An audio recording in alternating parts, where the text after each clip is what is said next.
bom dia.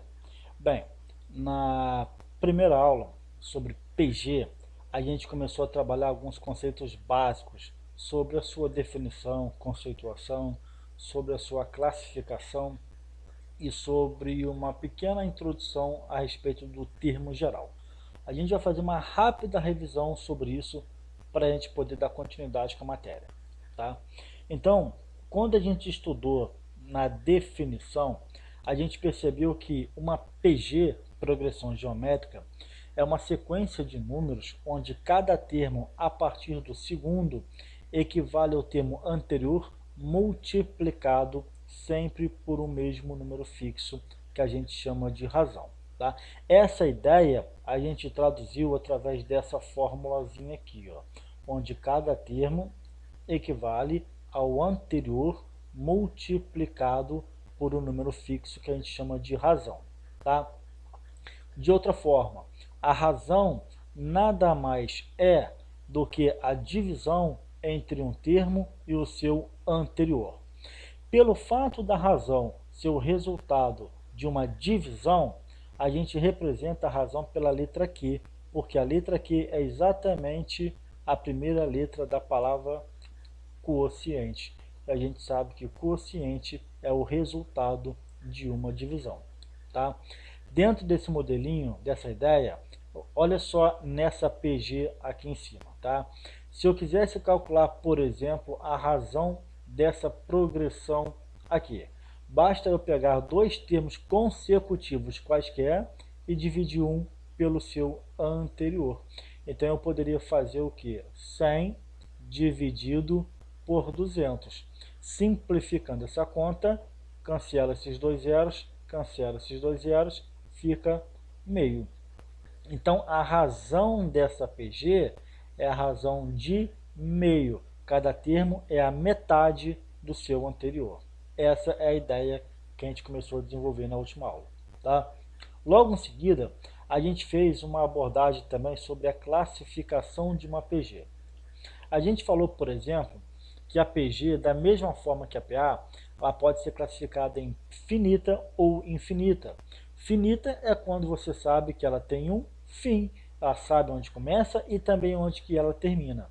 Na infinita, você não sabe qual é o fim dela. Você sabe até como ela começa, mas onde ela vai terminar, não. Vejam porque ela não vai terminar, porque ela é infinita. Tá?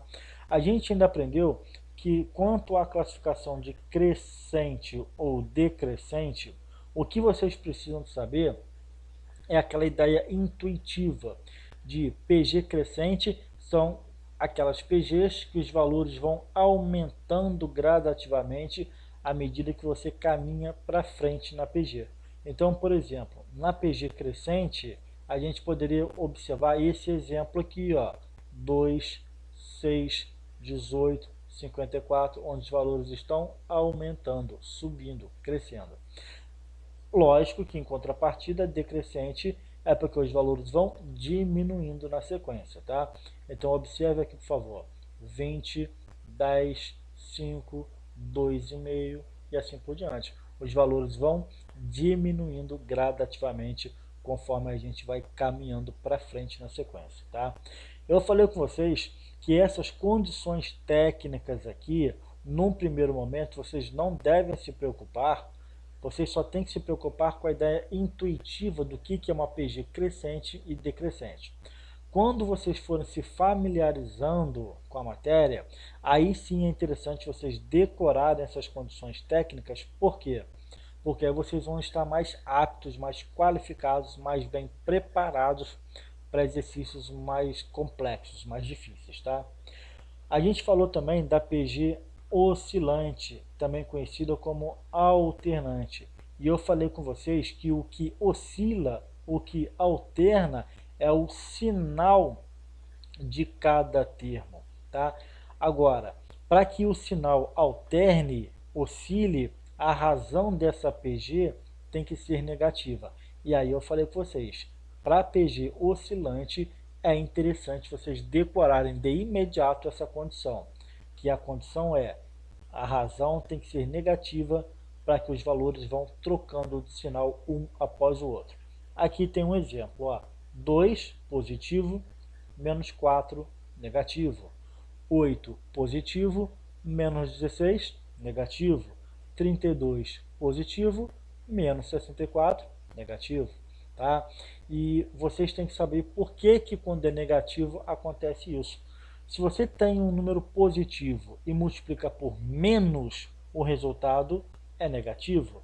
E se você pega esse resultado negativo e multiplica de novo por menos, o resultado vira positivo. Então, quando o número é negativo, na multiplicação, fazendo múltiplas, sucessivas multiplicações, os valores vão trocando o sinal um após o outro. Tá? E agora a gente começa efetivamente a nossa parte final da classificação nessa aula. Tá? Eu quero que vocês observem para mim agora essa PG constante e essa PG singular. Vamos entender primeiro o que é uma PG constante. O próprio nome já sugere algo para vocês. PG constante é quando os valores da PG, os termos da PG são constantes. O que é constante? É aquilo que não oscila, é aquilo que não altera, é aquilo que não muda, que não varia. Você apresenta uma constância, uma estabilidade. Precisamente é quando você tem os valores todos iguais, tá? Sem qualquer tipo de variação nela. Tá? Então, exemplo, essa PG aqui, ó, 8, 8, 8, 8 e assim por diante. Tu percebe que ela é extremamente estável, constante, não tem nenhuma alteração, entre aspas, de humor nela. Não muda valor, não muda sinal, não muda nada. É sempre a mesma coisa. Tá? Então, para que isso aconteça, você teria que pegar o 8 e multiplicar por quanto?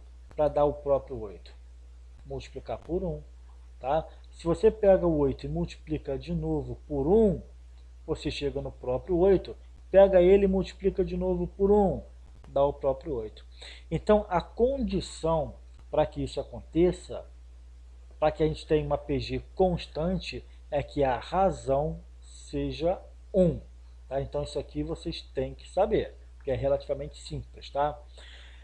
E outra coisa bastante interessante, não há termos nulos. Vou colocar entre parênteses aqui. Tá? Não há termos nulos nessa progressão, nessa PG constante. O que seriam termos nulos? Ou seja, não existem zeros nessa progressão. Tá? Então, isso é uma característica da PG constante. A razão tem que ser igual a 1 e não pode ter elementos com valor zero dentro dela. Tá? E mais uma reforçada nesse fator 1 multiplicativo aqui, que é a razão da PG. Por que 1? Porque simplesmente 1 é o elemento neutro da multiplicação. Tá? Você pega qualquer número e multiplica por 1, esse qualquer número não se altera. 8 vezes 1 dá 8. 5 vezes 1 dá 5. Menos 7 vezes 1, menos 7. Tá bom? Isso é importante. Mas aí alguns poderiam perguntar, mas professor, olha só, e essa PG aqui também? Essa PG formada tão somente por zeros, por termos nulos. Ela também não é constante? Ela não é tudo igualzinha, sem qualquer tipo de alteração? Sim, ela é uma PG, tecnicamente falando, tá? Sem qualquer tipo de variação, mas ela não se classifica como PG constante, por quê? Agora vocês vão entender. Se eu pego 0 e multiplico por 1, dá 0. Se eu pego esse 0 e multiplico por 6, também dá 0. Se eu pego esse 0 e multiplico por menos 2, também dá 0. Está percebendo? Então, independentemente do valor que você pegar e multiplicar o 0, sempre vai dar 0. Então, não é esse caso aqui, que a PG só tem um valor para multiplicar, que é o 1. Quando todos os termos são 0, apesar dos valores serem constantes, mas tecnicamente na classificação ela não é constante. Por quê? Por causa do fator multiplicativo, por causa da razão. Então eu vou riscar ela aqui para que vocês não confundam, tá? Tá, professor, mas então quer dizer que essa PG nula, ela se enquadra aonde? Como que a gente classifica então essa PG? Ela se classifica como PG singular. É aqui que ela vai se enquadrar, tá bom? Então, para que a gente tenha uma PG singular, você tem aqui exatamente o contrário do anterior. Se na constante não há termos nulos, na PG singular há termos nulos. Ou seja, a gente tem sim uma PG formada tão somente por termos iguais a zero. Então, na PG singular, há termos nulos. E qual é a condição para que a gente tenha uma PG singular? Na verdade, são duas condições. A gente pode ter que o primeiro termo seja exatamente zero, ou que a razão dessa PG seja zero. Vamos analisar aqui dois casos, um para cada situação. Tá? No primeiro caso aqui, ó, é quando o A1 é zero. Quando o A1 é zero, então o que vai acontecer? O zero vezes a razão, qualquer número que você multiplicar o zero, vai continuar dando zero. Zero vezes qualquer coisa, dá zero. Zero vezes qualquer coisa, dá zero. E assim por diante. Gente, isso aqui ó, é esse exemplo que a gente acabou de falar. É esse que a gente riscou de vermelho. É o caso da PG nula, tá bom? Nesse caso aqui, o que a gente tem? A gente tem que o primeiro termo da PG é zero, tá, mas e a razão? Bem, a razão a gente não consegue determinar, é o que a gente chama de razão indeterminada. Indeterminada. Por que indeterminada? Porque você pode escolher qualquer valor para a razão, que a PG sempre vai ser igual. Então, de novo, 0 vezes 8 dá 0. 0 vezes menos 10 dá 0. 0 vezes 5 dá 0. Então, você não consegue determinar qual é a razão. Para que isso aconteça, o primeiro termo tem que ser obrigatoriamente 0. Tá? Agora, e o segundo caso para a gente ter uma PG classificada como singular? Bem, ou o primeiro termo é nulo, ou você tem que, de fato, a razão seja nula. Então, olha aqui, por favor, esse caso aqui de PG. Tá? 5, e agora comecei com um número diferente de zero. Mas agora a razão é nula, não é? Então, quanto que é 5 vezes 0? 0 vezes 0, 0 de novo, vezes 0, 0 de novo, vezes 0, 0 de novo, e assim por diante. Então, quando o Q é igual a zero, você precisa exatamente de quê? De que o primeiro termo seja diferente de zero e que a razão, nesse caso, seja nula. Entenderam? Gente, essa é classificação. Existem outras. Existem, por exemplo, a PG estacionária, que eu não vou trabalhar com vocês aqui. Mas fica a título de curiosidade. Pesquisem o que seria uma progressão geométrica estacionária, para reforçar, para aguçar a curiosidade de vocês. Tá bom? Mas assim, estudem, aprimorem, ampliem cada vez mais os estudos. Quando você perceber que já está ficando fácil a matéria, aí você começa a buscar essas informações detalhadas da aula e começa a aprofundar em cada pontinho que você achar interessante. Tá? Bem, o que a gente vai fazer agora é dar um aprofundamento na parte de termo geral. Tá bom? Vamos começar. A primeira coisa que eu quero que vocês façam aqui é observar o seguinte. Para facilitar a minha vida, eu vou escrever aqui, ó, A1, A2, A3, A4, A5, A6, tá bom até o A6. Já dá para a gente desenvolver o que eu pretendo com vocês, tá? Eu vou colocar de verdinho aqui, só para ficar colorido e bem destacado. Se eu pego o A1 e multiplico pela razão, eu chego no A2. Se eu pego o A2 e multiplico pela razão, eu chego no A3. Tem alguma novidade aqui? Não, não tem.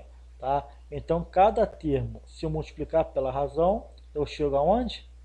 No termo posterior, no termo sucessor, no termo seguinte, tá? Então, A4 vezes Q dá o A5. O A5 vezes Q dá o A6 e a brincadeira não termina. É sempre assim, tá? Só para reforçar um pouco mais, eu vou escrever de novo o que a gente já sabe, tá? A gente já sabe, por exemplo, que o A2 nada mais é do que o A1 multiplicado pela razão. Isso aqui a gente já sabe, tá? A gente já sabe, por exemplo, que o A3 nada mais é do que o anterior a ele, A2, vezes a razão. A gente já sabe, por exemplo, que o A4 equivale ao anterior multiplicado por um número fixo, que a gente chama de razão. A gente já sabe que o A5 equivale ao A4 vezes Q. Isso não tem novidade, tá? Mas eu quero que vocês observem para mim agora alguns detalhes, tá? Olha só, eu quero chegar no A2 saindo do A1. Se eu pego o A1 e multiplico pela razão, eu chego no A2. Então, A1 vezes Q é o A2. Está aqui, ó. A1 vezes Q é o A2. Tá? Se eu pego o A2 e multiplico pela razão, eu chego no A3. Então, A2 vezes Q é o A3.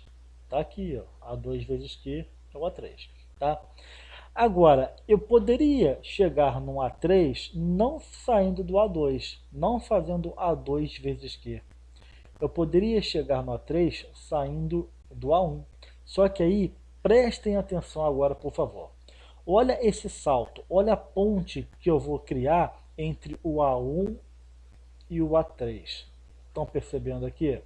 A distância entre o A1 e o A3 é uma distância de 2 Qs.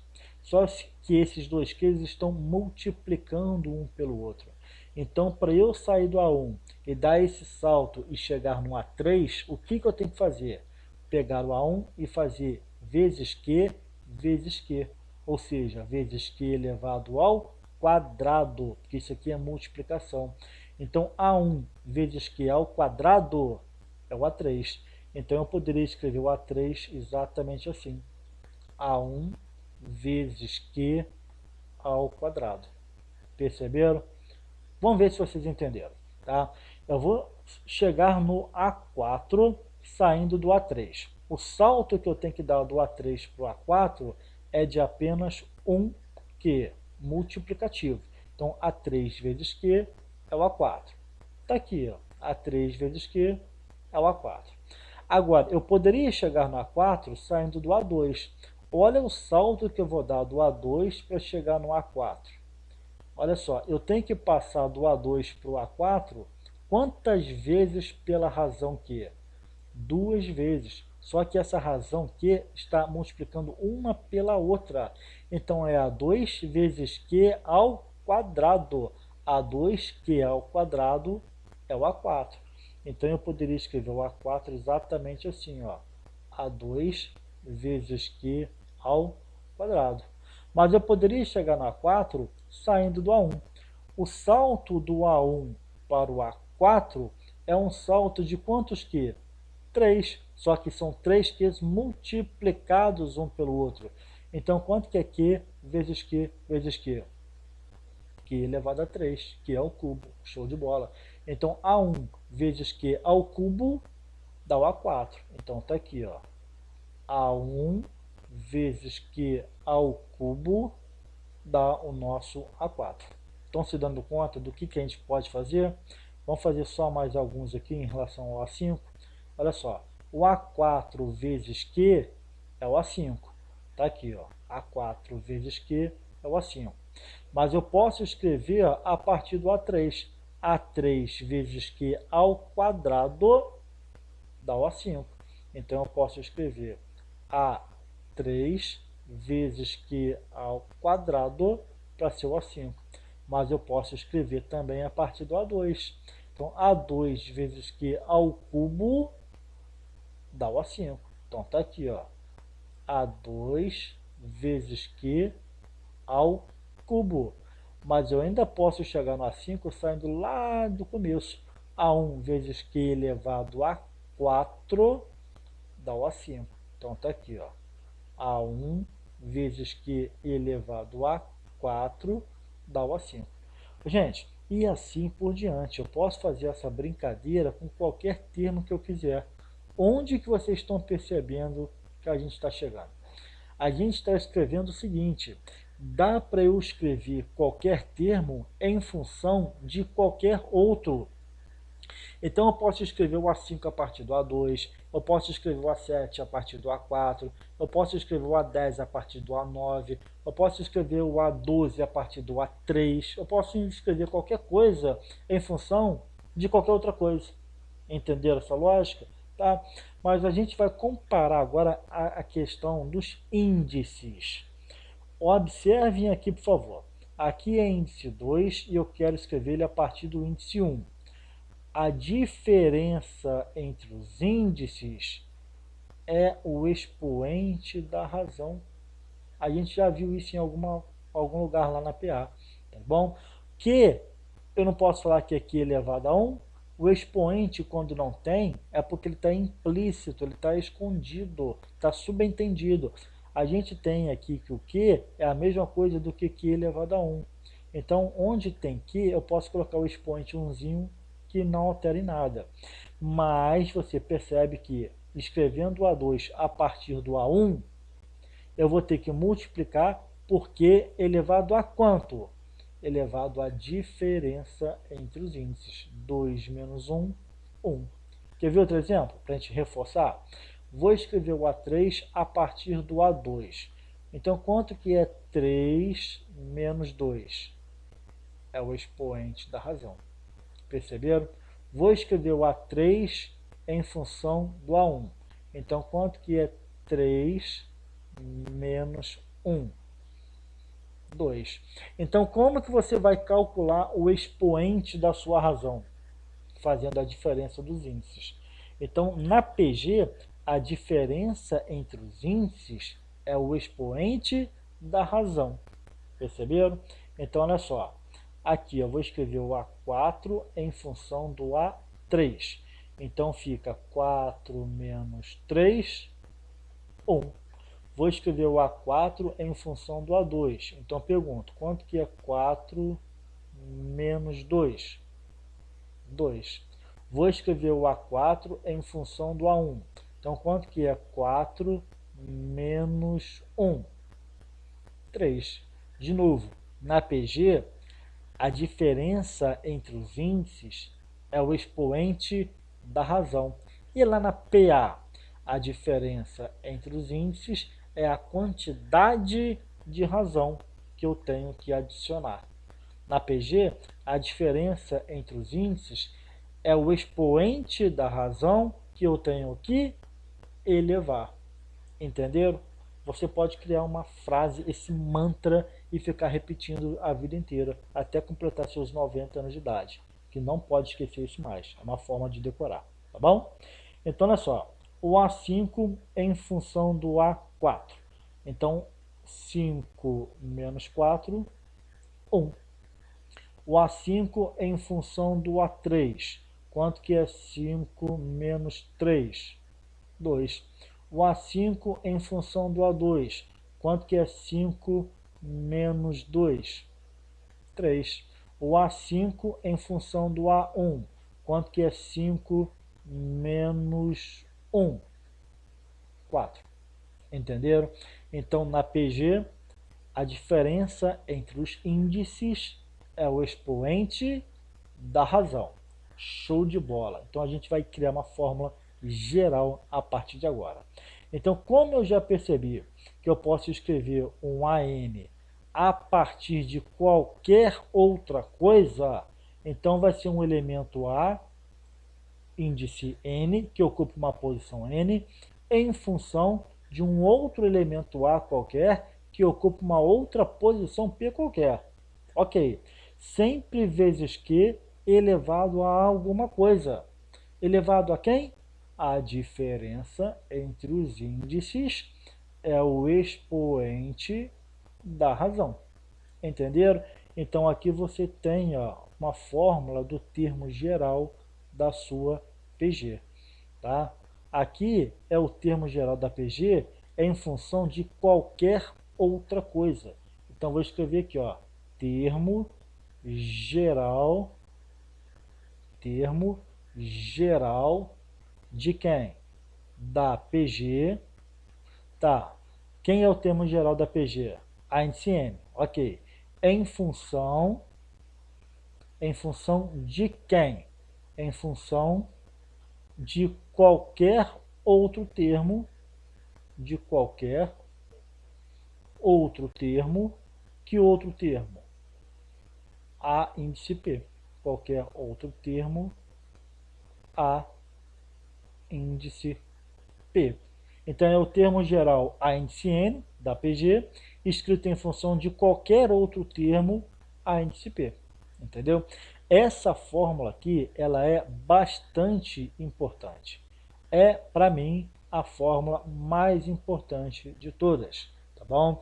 Você tem pelo menos 3 fórmulas diferentes para decorar o termo geral de uma PG. Se eu tivesse que escolher apenas uma, eu escolheria essa, tá bom? Vamos ver alguns exemplos de como que se trabalha isso daqui? Então, olha só. Exemplos. Vamos supor que eu quisesse escrever, só para citar alguns exemplos, vou criar 2 aqui. Eu quero escrever o A10 em função do A7. Então, como é uma PG, vai ser vezes Q elevado a alguma coisa. Elevado a quanto? A diferença entre os índices, tá aqui, 3, é o expoente da minha razão Q. Perceberam? Olha só outro exemplozinho aqui básico para vocês entenderem a ideia. O A índice 9 eu poderia escrever em função do A índice 4. Só que aí, como é PG, vai ser vezes Q elevado a alguma coisa. Elevado a quem? 9 menos 4, 5. Entenderam? Então, a gente começa a trabalhar a PG dessa forma, tá? E aqui eu vou separar para vocês um pedacinho do quadro que eu quero criar um caso particular para vocês. Vou escrever aqui, ó, OBS, tá? OBS. E se por acaso eu estivesse trabalhando em particular, vou escrever aqui, ó, em particular, e se eu fizesse o P exatamente igual a 1? P igual a 1. O que vai acontecer se eu fizer o P igual a 1 e substituir na fórmula do termo geral? Aí o termo geral ficaria assim, ó. A índice N vai ser igual ao A índice P, só que nosso P vale 1. Então vai ser A índice 1 vezes Q elevado a N menos P. No caso aqui, N menos 1. Aí a gente cria o termo geral, só que não em função de qualquer outra coisa, mas a gente cria o termo geral em função do primeiro termo da sua PG. Entendeu? Então tá aqui, ó, é o termo geral, vou escrever para vocês aqui, ó, termo geral. Que termo geral? É o A índice N, mas eu estou escrevendo ele em função de quem?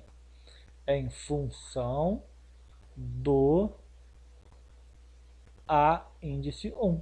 Então é o termo geral A índice N sendo escrito em função do primeiro termo da minha progressão. Tá? Então, por exemplo, deixa eu escrever aqui, ó, exemplos. O que eu poderia fazer aqui? Vou criar 2 modelinhos só para vocês terem isso como referencial.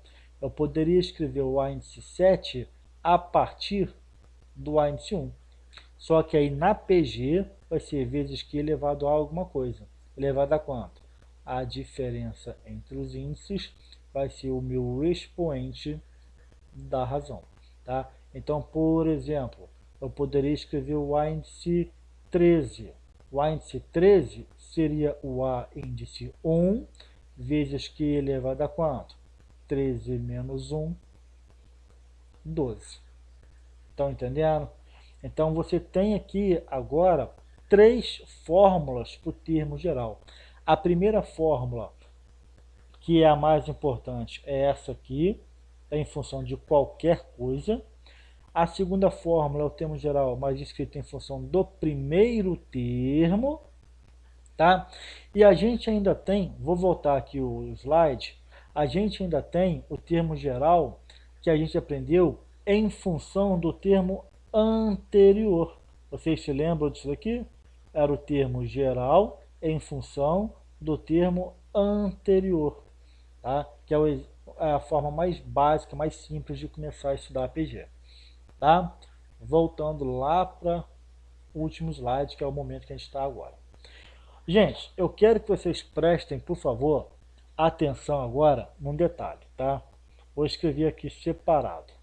Atenção, tá? Porque isso aqui é bastante importante. Se a gente pode escrever um termo em função de qualquer outra coisa, eu poderia, por exemplo, escrever assim, olha, A índice 5 é igual a A índice 7 vezes Q elevado a qualquer coisa, né? Só que aí, o que eu faço? O que é 5 menos 7? Menos 2. E aí você tem um problema, porque você escreveu uma potência com expoente negativo. E aí, quando você trabalha com expoente negativo, é um complicador a mais para a gente estudar, tá? Então, como que você facilita a sua vida numa hora dessas? Você simplesmente troca de posição o A5 com o A7. Então, você vai escrever o que? Ao invés de ser o A5 em função do A7, tu vai escrever o A7 em função do A5. E aí você elimina o expoente negativo. Fica 7 menos 5, 2. Entenderam? Mais um exemplo. Olha só. O A10 eu poderia escrever que é o A13 vezes Q elevado a quanto? 10 menos 13 menos 3. De novo, expoente negativo. Então, como é que você corrige um pouquinho esse problema? Trocando a posição. Ao invés de escrever o A10 em função do A13, você escreve o A13 em função do A10. Aí fica assim, ó, A13 vai ser igual ao A10, que multiplica Q elevado a, bem, 13 menos 10, 3. E aí você corrige esse probleminha aí para vocês. Estão entendendo? Tá? Isso é a ideia do termo geral de uma PG. Tá? O que a gente vai fazer agora? A gente vai fazer dois exercícios. Se der tempo, a gente faz um terceiro. Tá? Vamos começar a brincadeira, vamos ver como é que funciona isso na parte prática a partir de agora. Deixa eu escrever aqui para vocês solução para começar a organizar a minha vida. Vamos lá. Determine o sexto termo da PG. Então ele te deu uma PG, então eu gosto sempre de escrever que se trata de uma PG, e ele pediu o sexto termo, ou seja, a índice 6. E ele te deu algumas informações. Ele te deu os três primeiros termos dessa sua progressão. Quem é o primeiro termo? O primeiro termo vale 3. Quem é o segundo termo? O segundo termo vale 12. Quando você tem dois termos consecutivos numa PG, você consegue calcular quem? A razão. A razão é, pega um número e divide pelo imediatamente anterior a ele. Quem é o A2? O A2 está aqui, ó, vale 12. Ok. Dividido pelo A1. Quem é o seu A1? Vale 3. Então, 12 dividido por 3, 4. Então, está aqui a razão da sua progressão. 4. A partir daí, você escreve o A6. Gente, o A6, eu não posso escrever ele a partir de qualquer termo. Então, eu poderia escrever a partir do A1, poderia escrever ele, por exemplo, a partir do A2. Por quê? Porque eu tenho os dois. Poderia ainda escrever, se eu quisesse, a partir do A3, que eu também tenho ele. Eu sempre procuro o mais simples. Vou escrever a partir do A1. Tá? Então, escrevendo a partir do A1, vai ficar vezes Q elevado a alguma coisa. Elevado a quanto? A diferença entre os índices. É o expoente da razão. 6 menos 1, 5. E aí você vai ter que resolver essa potência e o resultado multiplicar pelo A1. Quem é o A1? 3. Então, 3 vezes a potência. A potência é o Q, que vale 4 elevado a 5. Aí não tem jeito, você vai ter que desenvolver esse hábito de não usar a calculadora e fazer essas continhas no cantinho do caderno ou mentalmente, tá bom? Você tem uma multiplicação e você tem uma potência. Quem você resolve primeiro? Primeiro você resolve a potência para depois pegar o resultado e multiplicar por 3. Então vai ser 3 vezes 4 elevado a 5. Quanto que é 4 elevado a 5? É 20, não é? Não. 4 elevado a 5, quanto que é? É o 4 multiplicado por ele mesmo 5 vezes. Então, 4 elevado a 5 é 4 vezes 4 vezes 4 vezes 4 vezes 4. 4 vezes 4, 16. Vezes 4, 64. Vezes 4, 256. Vezes 4, 1024. Tomem cuidado com essas propriedades de potência, tá? E 3 vezes 1024 vai ficar 3072. Então tá aqui, ó, o sexto termo da sua PG. 3072, tá? Se você quiser se inscrever a partir do A2, também poderia. Então vou até colocar em destaque aqui de amarelo, tá? Para vocês perceberem como é que seria. Então o A6 poderia ser quem? Poderia ser o A2 vezes Q elevado a 6 menos 2, 4. Quem é o A2? O A2 vale 12. Então seria 12 vezes a razão, que vale 4, elevado a 4. Se você fizer essa conta aqui, vai chegar também no 3072. E você ainda poderia, vou fazer até de uma outra cor aqui para ficar bem carnaval, tá? Então você poderia fazer o quê? O A6 é em função do A3. Por que o A3? Porque eu tenho o A3 aqui, ó, que é 48. Então vai ficar vezes Q elevado a quanto?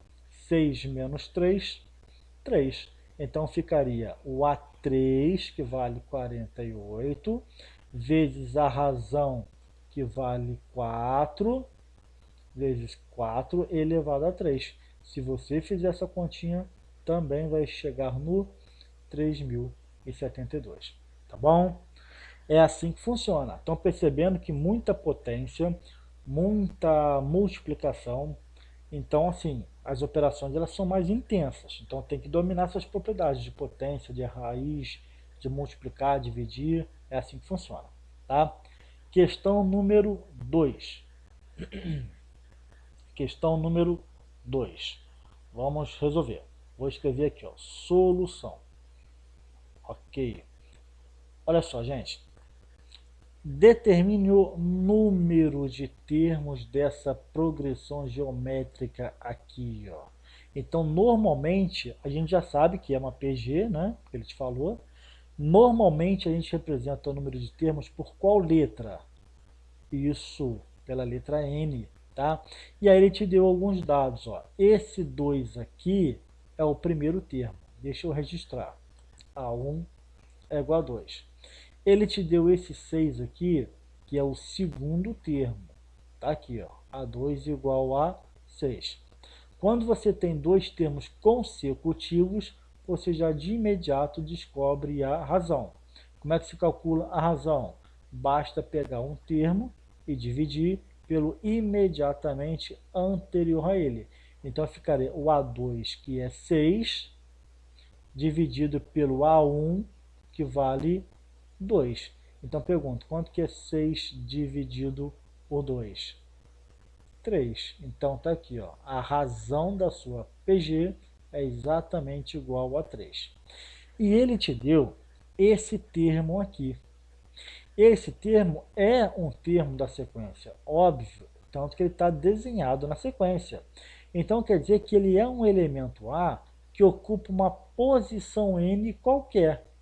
Você não sabe qual é a posição N exata que ele ocupa, mas você sabe que ele ocupa uma posição, Ele precisamente ele é o último termo. Mas será que o último termo é o sétimo? É o décimo? É o vigésimo?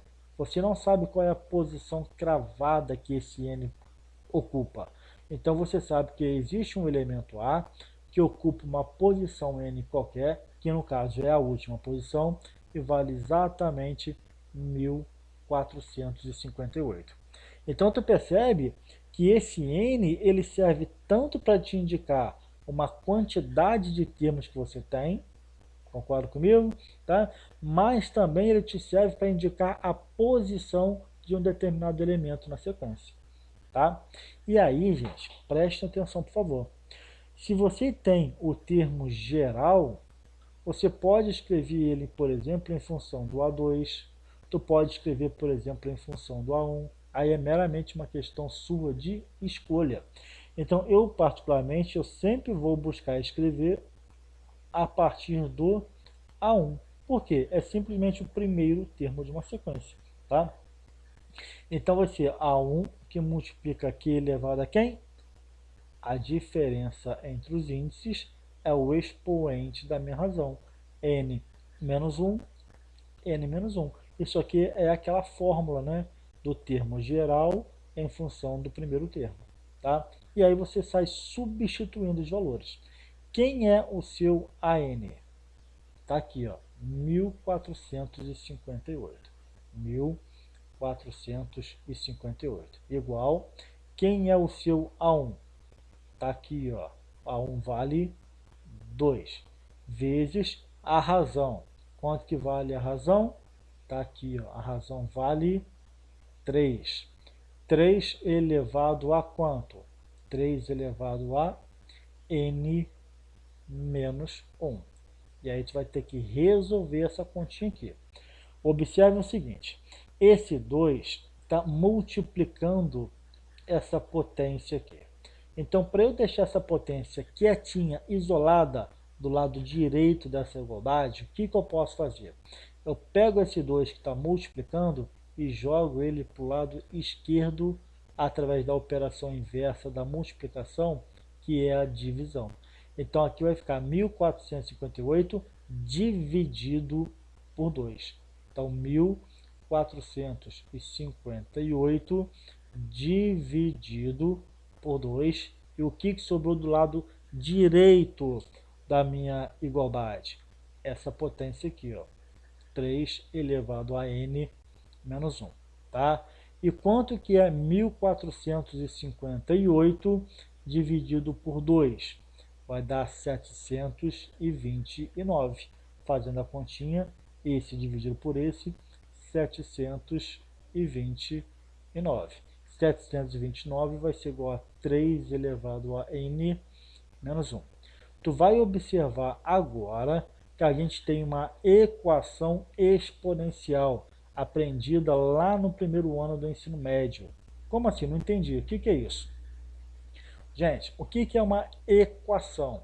Equação é uma igualdade que envolve letra. Onde que está a letra dessa equação aqui? Ela está no expoente. Então, é uma equação exponencial, porque é uma igualdade que envolve letra e a letra está no expoente. Quando você tem uma equação exponencial, então você está trabalhando com uma igualdade entre duas potências. Você tem essa potência aqui igual a essa outra potência que você vai transformar agora. Então você vai fazer a fatoração do 729 em números primos. Então é aquela brincadeira de puxar a barrinha vertical e sair dividindo pelos números primos. Não dá para dividir por 2 porque é ímpar. Então o próximo primo é 3. Quanto que é 729 dividido por 3? Ah, professor, não sei fazer essa conta não. Beleza, então tu faz ela aqui no cantinho, ó.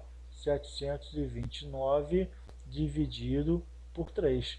7 dividido por 3, 2 vezes 3, 6, para 7, 1. Abaixo 12. 12 dividido por 3, 4 vezes 3, 12, para 12, nada. Abaixo 9. 9 dividido por 3, 3 vezes 3, 9, para 9, nada. Então aqui fica como? 243. Aí tu tenta dividir por 3 de novo. E assim tu vai fazendo essa conta, uma atrás da outra, tá? Tu vai perceber que essa conta aqui, ó, 243 por 3, vai dar 81. E divide por 3 de novo, vai dar 27. E divide por 3 de novo, vai dar 9. Por 3, 3. Por 3, 1. E aí você fez a sua fatoração em números primos. Vai chegar à conclusão que o 729 é o 3 multiplicado por ele mesmo. Quantas vezes? 1, 2, 3, 4, 5, 6. Então é 3 elevado a 6. Então tu vai transformar esse 729 em 3 elevado a 6. Então como é que vai ficar a sua conta? Assim, ó. 3 elevado a 6 vai ser igual a 3 elevado a n-1. E aqui vocês têm que observar agora um detalhe. Tá? É uma igualdade entre duas potências. Quando você tem uma igualdade entre duas potências, você está falando que as duas potências, obviamente, elas são iguais. Se elas são iguais, você tem que comparar as partes correspondentes de uma com a outra. Quais são as duas partes mais importantes de uma potência? A base e o expoente. Então, nessa igualdade, nessa comparação, tu vai comparar base com base e expoente com expoente. Aí tu observa, opa, peraí, essa base 3 é exatamente igual a essa base 3. Então você risca no sentido de que? De mostrar que essa parte você não se preocupa mais em comparar, porque você já verificou que de fato 3 é igual a 3. Então a sua única preocupação passa a ser comparar o expoente de um com o expoente do outro. Então você tem que fazer apenas essa comparação aqui agora, o 6, e comparar com o n-1. E aí você dá o primeiro passo para finalizar o exercício. Tá? Esse 1 aqui, ó, ele está subtraindo. Qual é a operação inversa da subtração? É a adição. Então tu vai jogar lá para o outro lado, somando. Então fica 6 mais 1. O que sobrou do lado direito? Apenas o n. Então quanto que vai ser o n? 6 mais 1, 7. Então a pergunta foi, quantos termos, qual é o número de termos dessa PG? Então a resposta é 7 termos. É a resposta correta, porque é exatamente o valor de n. Tá? Então quer dizer que esse AN aqui, na verdade é o A7, é o sétimo e último termo da sua sequência? Sim, é o sétimo e último termo da sua sequência. Entenderam, gente? Tá percebendo que PG é um pouco mais complexo do que PA? Estão percebendo? Então essas propriedades de potência, de raiz, de multiplicar, de dividir, equação exponencial cai bastante em PG, então são matérias que você vai ter que dominar. Não tem como aprender ou desenvolver essa matéria sem passar por isso tudo, tá bom? Mas eu estou aqui para ajudar vocês. Precisando, é só falar comigo, que eu estou de coração aberto para ajudar cada um, tá bom? Muito obrigado, bom estudo para vocês e aproveite a oportunidade, tá? Até a próxima, valeu!